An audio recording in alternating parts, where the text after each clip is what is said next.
Okay. Is that okay? Can you hear me? Yeah. Well, yes.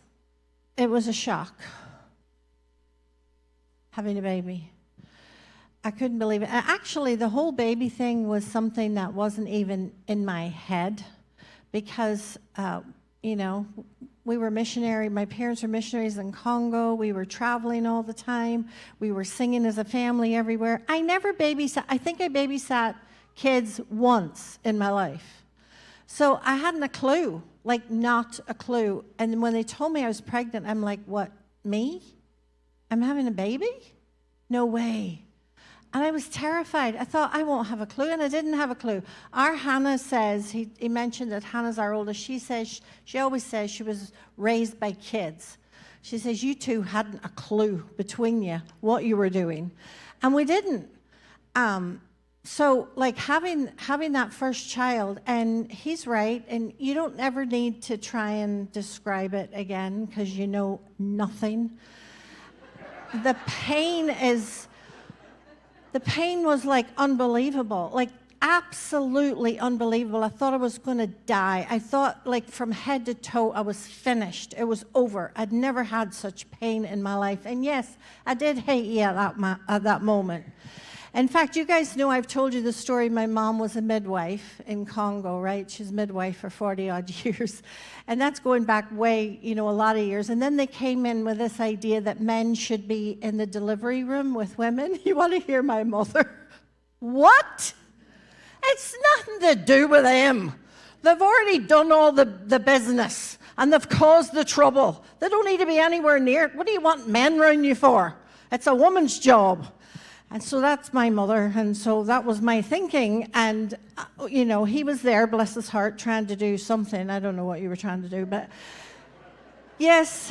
And let me just say, the first one, he was terrified. By the time we were having Bethany, okay, that's our fourth, he was having coffee and donuts over in it. You'll be all right. And he's just having, so he got used to the whole idea. But I want to just share for a few minutes with you guys today, because what I've learned, even though I really had no clue and I didn't know anything about babies and having babies and taking care of them and all, that was all my mother took care of women and their babies and stuff. But you know what I've learned? It's an incredible, incredible miracle of God to have children. It really is. And the thing is, nobody asks to be born. None of us did. Just born. But it's an incredible miracle of God because it's a life, and God gives life. It's an incredible miracle. And I'll never forget, after all the pain, after all the pain and the shock and the scare, when I picked wee Hannah up from the bed, this is what I tell Andy all the time. You go through all that pain and scare and misery, and the moment you hold your child, you forget all about it. That's why we had 3 more. You actually forget. But when I held wee Hannah in my arms and I looked at her, I couldn't put her down. And this was back in working class areas of Northern Ireland. My whole family's working class were back there. So it was a ward. Do you remember the old wards in the old hospitals where you had 10 or 12 people all in beds and all a bunch of women? And they all smoked too, all over their babies. Couldn't believe it. But anyway, I could not put Hannah down. Couldn't. I kept looking at her eyes and kept looking at her wee face. I thought, this baby came out of me. It's the miracle of the whole thing. It's amazing. And there was a woman in the bed beside me, and she was having her 5th child. She looked over at me. She says, "Child, you need to put that baby down." I said, "What?" She says, "You're wearing yourself out, and when you get home, she'll be crying all day long wanting you to pick her up. Put her down. Put her down." I said, "No, I'm not. This is my baby." She says, "Oh dear, God help you. when you get home. You'll regret that. But I never did. And Hannah told me Hannah's a doctor, and she told me many years later, she says, Mom, you actually learned from the best women on earth. Because, we were in Congo, in the villages in the Ituri forest, and it was actually the village mamas that raised us, because my mom was off doing her midwifery thing, and my dad was doing his trade stuff, teaching the men all the trade skills. And it was the village mamas. Well, have you ever seen pictures of moms from Congo? Babies tied, maybe one or two, tied on the front, tied on the back. Everything they do, they've got babies all around them. And Hannah has told me, she says, that's proven to be the best way of raising little babies, is to keep them close, because they hear your heartbeat again, and they know they're safe. And the closer the mom can keep the baby and hug the baby and have the baby attached, the more secure the baby feels. So thank you, village mamas. You taught me how to be a mama. But I could not put her down for ages. And I could not get over the whole idea of this baby coming out of me and the miracle of the whole thing. But you know what I have learned? It is a ministry. It's actually a lifelong calling to be a mother. And you don't realize that when you're having babies, especially your first one. You're all caught up with all the practical stuff. You don't realize. Like Andy was telling, and I just got a text from our Hannah now, and she's in her 40s. And she's, Mom, I love you. She says, thank you for being willing to talk to me no matter what time of day it is. Sometimes she comes home from her duties as a doctor and she's worn out. She'll call her mom. Mom, awful day. And I just let her unload and pray with her. And she's told me, she says, Mom, your prayers mean everything to me. It's a lifelong commitment to be a mother. When you bring a life into this world, it's a commitment. You can't leave it. You can't just say, well, there you go. That's it. Somebody else can take care of it. No, you brought the child into the life. You stay near that child and raise that child. And it is a total commitment to be with that child through all kinds of things in life. So I have a couple of, I have a few. You have the miracle, which we've talked about. Then we have the ministry of motherhood. I don't know if you've ever thought of yourself as in full-time ministry as a mother, but you actually are. There's no letting off. You just have to keep staying close to the Lord yourself so that you can guide these kids. And I don't know about you, but each kid we had, you talk about, these are my kids, right? My kids. And there's like this ownership thing, and you feel like you know everything about them, and you know nothing. They're all individual people before God. And the most amazing thing to me was how different my kids were from each other. Totally different. Completely different from each other. We had Hannah, like I've explained to you, she was always academic, always doing her homework like almost 3 times over. She was always focused on that. Paul, you couldn't have paid him to lift a book ever to read. He went through 4 years of college, never bought one textbook. I said to him, son, I think you're supposed to buy textbooks. It says a load of waste of money. I said, why? He says, you don't need them, Mom. You just get the syllabus from the teacher, go to the library, borrow a book, do your homework. That's it. We don't need the book. 4 years, and he never paid a penny for a book. That was our Paul, right? Never could get him to finish his homework. He was always running out of school. I remember one time getting caught to school. Mrs. Raynard, you need to come. I said, what has happened today? Well, Paul led a bit of an exodus from the school. Several boys went with him. And what did he do? He was throwing acorns at passing cars. So the police were involved. Lord help me. That was our Paul. I think he took after you, to be honest. Yeah. That's how different we all are, right? I'm Miss Rule Keeper. If you give me 10 rules, I will keep 10 rules, because to me that's a simpler way to do life, right? Not him. He will work out the first 5 minutes how to break every single one of those 10 rules and which ones are the daftest, so which ones you can completely ignore. And Paul's exactly like his dad. Lord help me. And it's difficult being a mom, too, if your personality is totally different from your kid, right? You can't make that kid you. That kid's that kid. Every individual is important before God. And do you know this? This is what is the biggest part of being a mom. There is a reason, a purpose that God has for each life he gives.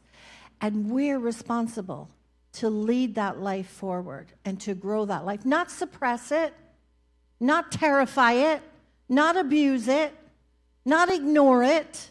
No. Develop that person into the person that God has planned for this world. Yes, Paul, naughty boy Paul. And actually, he had a big cyst behind his knee. Do you remember that in Germany? And it was a miracle how we got that cyst seen to. One doctor told me it was a bite. I'm like, a bite of what? Something without a mouth? There's no mark on it. How could anything have bitten it? Took it to another specialist, because my mother taught me that. Always get a second opinion if you're not clear. Went to another guy. He said, hold it. And he went and got, this was before the internet, got his books out of the library. Yes, that is a Baker's cyst, and it shouldn't be in his knee. You normally get them up here, but that's in his knee. We got it out. Do you know he would have been completely immobile? He would have been lamed if we hadn't have gotten that cyst out. Stephen, do you remember Stephen with a crack in his head? Mrs. Raynard, Stephen's got a soft head. All the yells of the kids, and I come running, the whole half of his head like a sponge. Lord help me, what? We took him to the emergency, and it was brain fluid. He had been running, chasing a ball. This is the difference between Paul and Stephen. Paul, every game, it's like the Olympics. He actually was in the Junior Olympics for Canada. Every game is highly competitive. Stephen is there for the fun of the whole thing. He didn't even look where he was running, ran straight into the back of a car. Bam. 6-inch split down his head. And they said to me, you cannot let him move his head. I said, what? He's a boy. How can I not get him to move his head? Well, you'll have to put something around it, a helmet or something. And I put him to bed that night, and I said, dear Lord Jesus, you heard the doctor. I can't keep his head still, Lord, you know that. This is Stephen. Could you not just touch him, please, Lord, and heal him? Next day, not a sign of that fluid. And when we took him for his next checkup, no split in his head. God had totally healed him. And you say to me, well, what's the big deal? Do you know that he works for the United Nations now and uses soccer as a game around the world, working with the children of refugees in countries all around the world?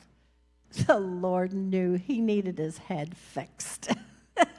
Stephen was the soccer player. Do you know what I'm saying? Everything is planned of God for a reason, and every life has a reason. We almost lost Bethany 3 times, do you remember? She snuck out. We had a pool at the back of our house.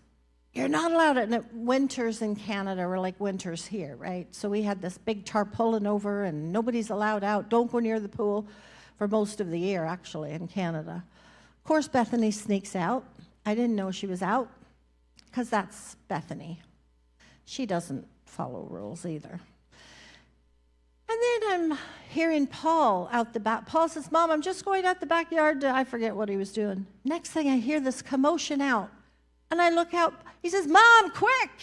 He just saw Bethany's wee foot go in under the tarpaulin. It was the last of her. She had fallen in. And if he hadn't have been right there, she'd have been dead, because the tarpaulin was tight. She wouldn't have gotten out. I didn't know she was out, and he pulled her out. To this day, are we Evie, Bethany's daughter? You guys know Evie, you guys who come to Jam. She always, when she sees Uncle P, they call Paul Uncle P. Uncle P, thank you for saving my mommy's life. I wouldn't have been here, Uncle P, if you hadn't have saved my mommy's life. But that's not the only time. Do you remember your baptismal in that other backyard? And down went Bethany. We didn't even know. We nearly lost her twice in swimming pools. I said, Bethany, I'll tell you one thing, sweetheart. The Lord wants you alive because you've almost died so many times. Make sure you find out exactly what God wants from your life because he has saved you and brought you through so many things. Do you guys agree with me who are moms and grandmas? It is a lifelong commitment. It's a ministry calling to be a mother. It's amazing, but it is lifelong. And then there's mystery. Don't you think there's mystery? Because like as I'm just saying, my kids, like Bethany, used to... So we've got 3 like that. Andy, Paul, and Bethany. And Hannah and Stephen and I just look at them and... don't understand it. We were living in Chicago, right? Do you remember? And I just called Bethany on my phone. I said, Bethany, I want to see you just for a few minutes, love. I thought she was in bed in her room. Okay, Mom, just give me a few minutes. That's the thing about Bethany. Her voice is always, right? She could sell you anything at any moment. It's fine, Mom. I'll be there in a few minutes. Where was she? Down Schaumburg with her friends. She had climbed out the window and they were having a blast down the town. I didn't even know. You used to do that sneak. Why do people do these things? If you're told to stay in your bed, stay in your bed. No. She was out round the town. Didn't even know. She comes back, gets in the window, pulls it down, and then she comes in. Hi, Mom. You wanted to talk to me? She's so sweet, our Bethany, always. I said, Bethany, I just wanted to tell you I love you, sweetheart, so much. She's like, oh, that's it? Yeah.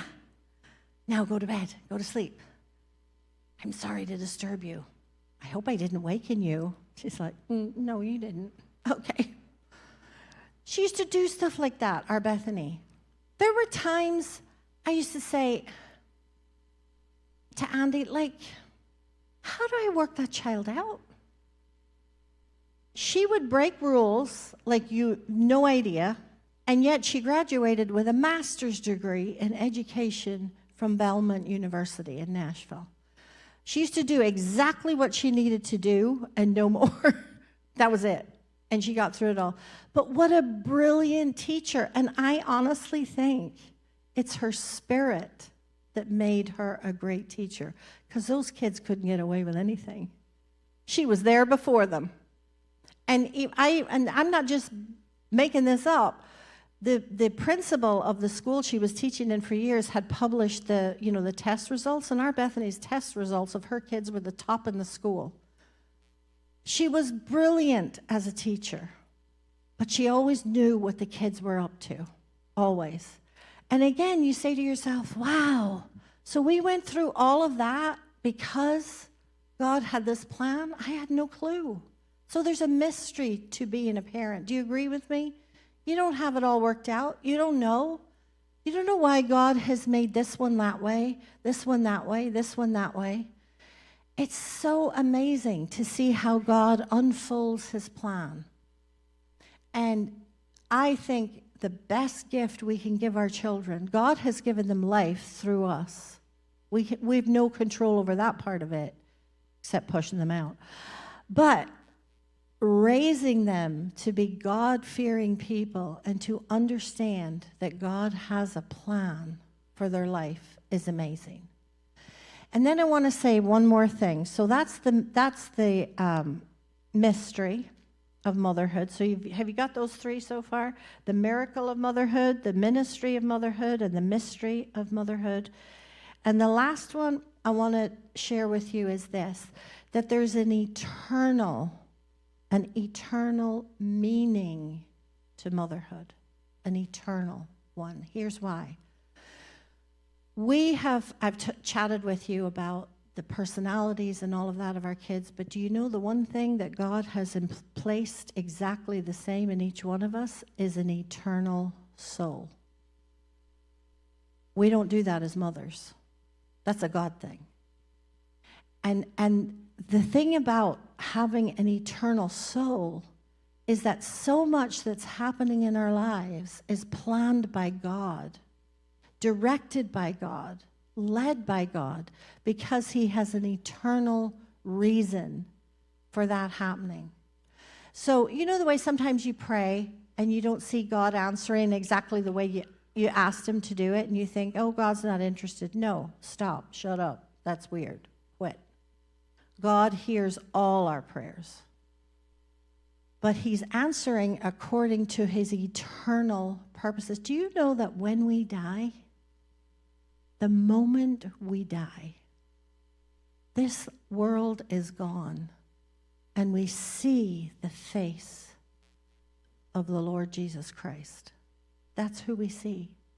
And when we see him, will we be able to say, I did it all, Lord, for your glory, or will we be ashamed of our lives? That's what we have to instill into our children, and how we have to live. There's no point preaching at your kids, is there? It's living it through so that they can see. You guys know the stories of my mom and dad, and honestly, those stories still stand before our kids as an eternal example of who Jesus is. That's nothing you can make up. You can't force that onto people, right? You can't tell your kids, you must do this, you must do that, you must do that. If they're seeing it in somebody's life, they're seeing it in your lives or your parents' lives, they're seeing and understanding who Jesus is, and also understanding their eternal purpose. And I want to close with just this story. I told you the mess I was in when we had Hannah. And I had no clue how to be a mom.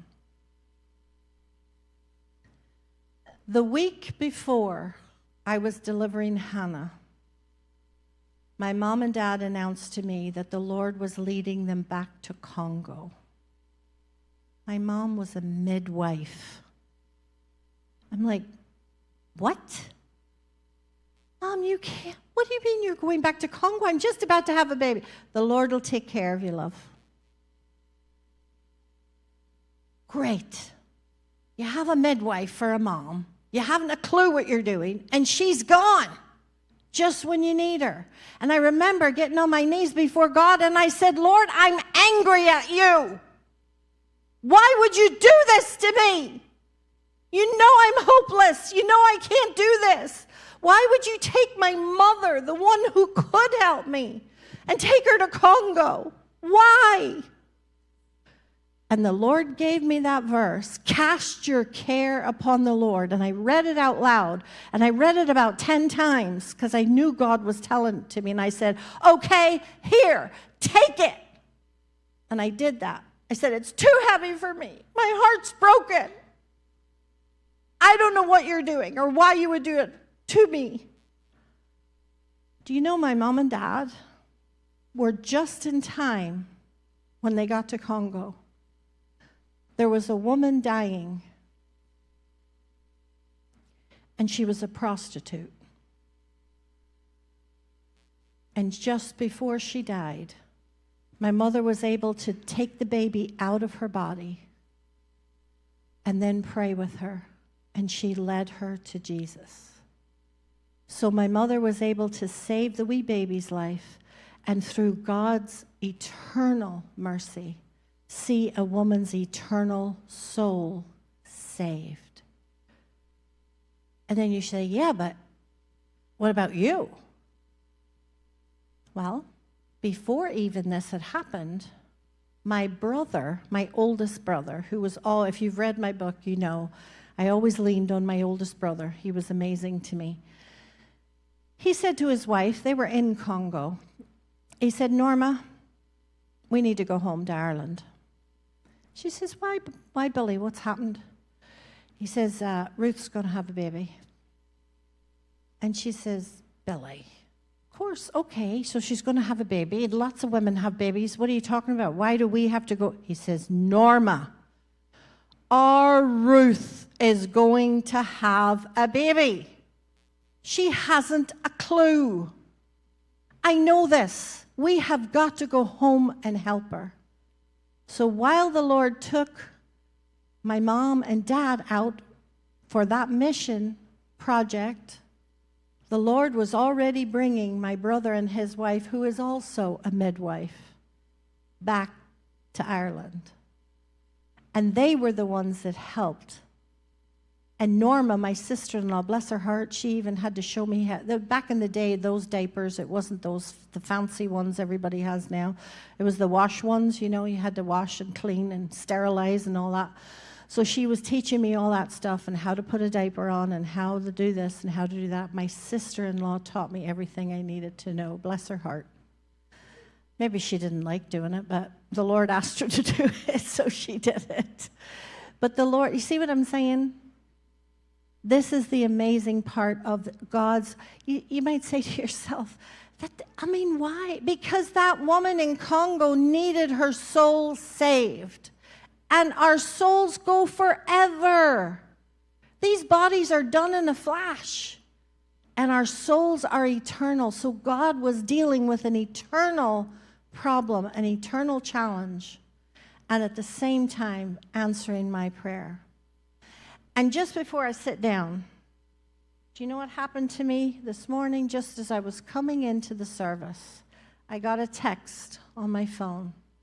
And it's from the daughter of Juan, the CIA guy who rescued us. He's dead now and gone to heaven. But for those of you who know my story and how at 4, I was facing a firing squad, and it was the CIA guys, and Juan Toma was the one who saved me, and his daughter wrote to me today, Happy Mother's Day. And you know what? I wouldn't be here today. I would never have been a mother if Juan had not rescued me that day. And do you know, you've heard me tell this story, but think about it. Think about it. Facing a firing squad, and the gunmen put their weapons down and said, the leader said, we don't know why, but we can't kill you.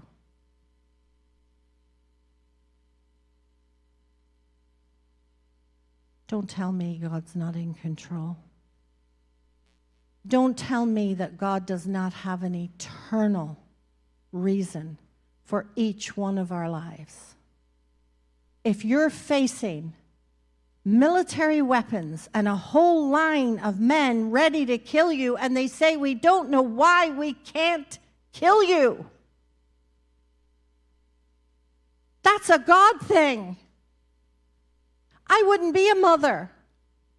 My kids wouldn't be here. I would never have met this man. I would never have been in ministry. God had an entire plan, and not just for my life, but for the others that were lined up beside me. While other people were killed and did go home to heaven. But that day, God said, no, not these ones. Please understand this with everything, every bone in my body and every tissue in my body. Please listen. God is an eternal God, and He is listening and watching over us. Always commit your life to Him, because He gave you your life in the first place. Your mom and dad didn't. They did some physical stuff. But God gave the life. God gives every life for a reason. If you've never done this today, please stop before this day is out, this Mother's Day, and say, Lord, why did my mother give birth to me? Show me what your purpose is for my life. And I'm telling you something, He will answer, because He's listening. And that's what He wants from all of us, is to follow Him wherever He leads. Happy Mother's Day, and keep up the good work.